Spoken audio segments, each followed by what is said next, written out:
Hi there and welcome to Hyundai Power Products. My name's Adrian and today we're going to be looking at this HYVI10030 vacuum cleaner. So this is a great bit of kit this. It's a wet and dry vacuum cleaner, so it does both wet and dry vacuuming. It has a 100 litre tank and a 3 kilowatt motor, so it really is a powerful thing. So I've just pulled it out of its packaging and you can see how really well packaged this thing is. So I removed all the protective packaging and the odd bits and pieces that were not in the drum. If you lift up the two tabs on the side and remove the motor,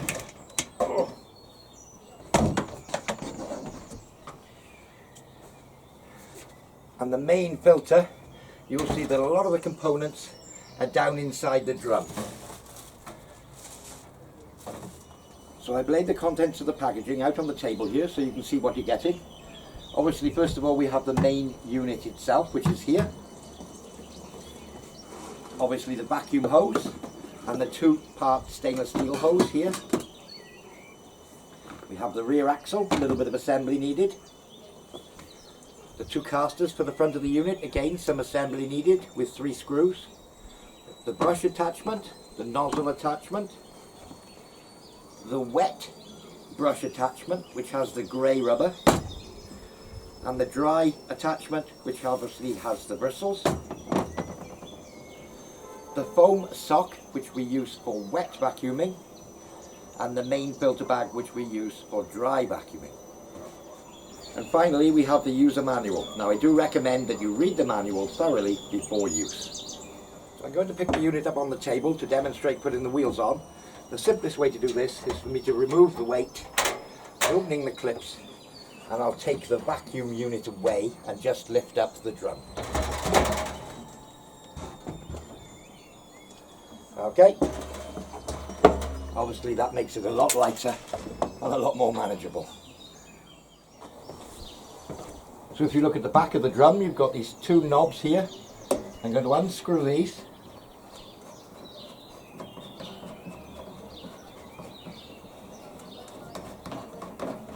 I'm going to remove them fully, just temporarily.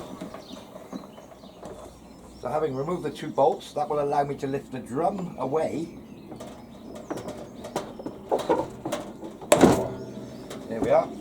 They just pop out and I can lift the drum away completely from the base. So we're going to fit the axle into place here on the bottom edge, and you'll see the little half round cutouts that the axle fits into. And again, there's a hole here and a hole here, which screws are going to go into when we pass them through the holes in the axle. So I'll just pass it through that hole, put the axle in place. I'll just start that screw with my fingers. Same with the one this side. And I can drive the 2 screws down into place. With a crosshead screwdriver,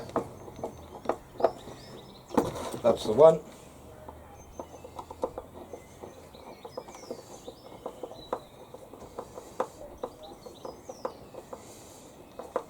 Nearly there. And that's the second one. And that's the rear axle in place. You will notice this chain hanging from here. It's to discharge static onto the ground. As you have a steel drum, you may get a build-up of static electricity, and this is to keep it discharged so that you don't get a static shock. So that's why the little chain. So really simple this, we have the 2 casters and we have a hole either side on the front. You simply locate the hole and the caster together and push it firmly into place.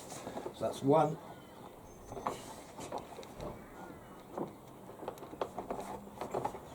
They are a good bit, these, and that's the second one.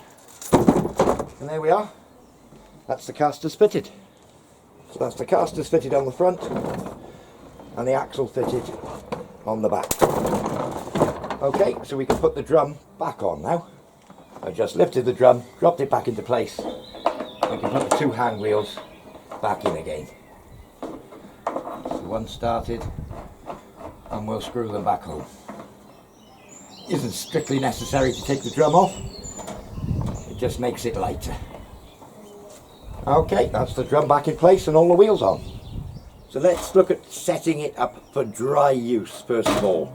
That's not on liquids, that's purely to be used as a vacuum cleaner for dry use. So with nothing in the drum, we're going to need the big filter. And that simply drops into the drum, and that's the drum prepared. Now we look at the motor. So as you can see, for dry use, we're going to be using this large black and white pleated filter.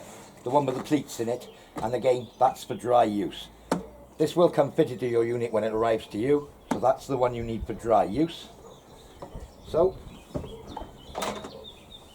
taking care not to trap the cable, we'll place it in place, lining up the sides so that the clasps can be fitted. So that's that one. And then one on the other side, and that's that one. So the main hose, or the grey hose, connects directly onto the front of the unit. You'll see two little lugs, one on either side. They line up with these slots. You put it in, turn it clockwise, and it locks it in place. So if you look at the two tubes, the straight tube has this bulge on it here, and the bent tube has a bulge on it here. You line up the two bulges, as you can see they lined up here, and push the two tubes. So be sure to get this right, because once you push them home hard together, they're going to be very difficult to get apart. So yes, the two grooves go together and line up together. So again, on the straight part of the shaft, on the end of the straight part, goes the brush in this case, which is the Bristol brush for dry use. So that's the Bristol brush and the handle, and again they will simply connect straight onto the end of the main vacuum hose. So that will be the setup for dry vacuuming. Again, if you want to use one of the accessories, the brush is designed to fit straight on the end of the hose, or you can fit the fine nozzle for dry vacuuming as well. So let's move on to the setup for wet use. So again, I'm going to take the motor off by opening the two clamps, and I'm going to lift the motor up and away. So for wet use, we do not use the filter, so there's absolutely nothing in the drum.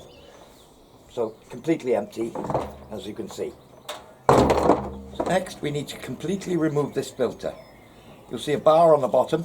If you turn it anti-clockwise, the filter and float unit will come away. And this is the point where we can remove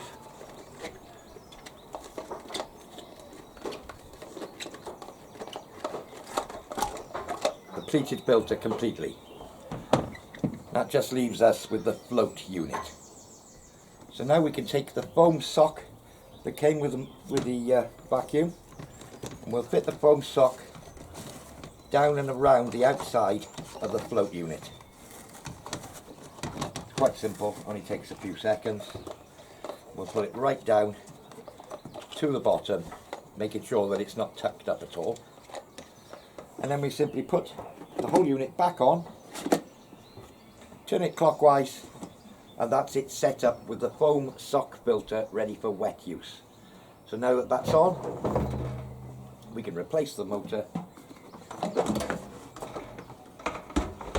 back onto the drum and do up the two clips.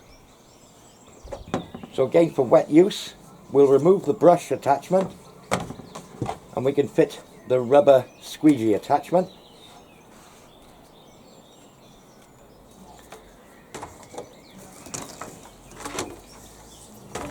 Connect the broom back on to the main outlet hose, and that would be the setup for wet use. You could also use the narrow pickup for wet use as well. As you can see, I've placed some of the various accessories that come with the unit into their locations in the back of the machine for storage. And also, when it's not in use, you can wrap the power cord around these two little locations here to keep it neat and tidy. So it's all plugged in and ready to go, and as you can see, the pickup hose is really long. You have a combined distance with the power cord and the hose of 10 meters from the outlet. So finally, we have 3 switches on the top. 3 speeds basically. 1 speed, 2, 3 for maximum vacuum.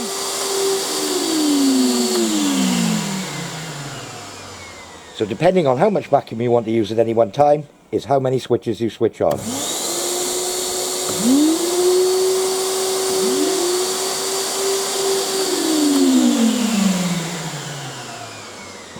3 1-kilowatt vacuum motors, which you can switch on individually or all at once. Well, I do hope you found this demonstration useful. For more information on this or any of our other products, visit www.hyundaipowerproducts.co.uk. I've been Adrian, and thanks for watching.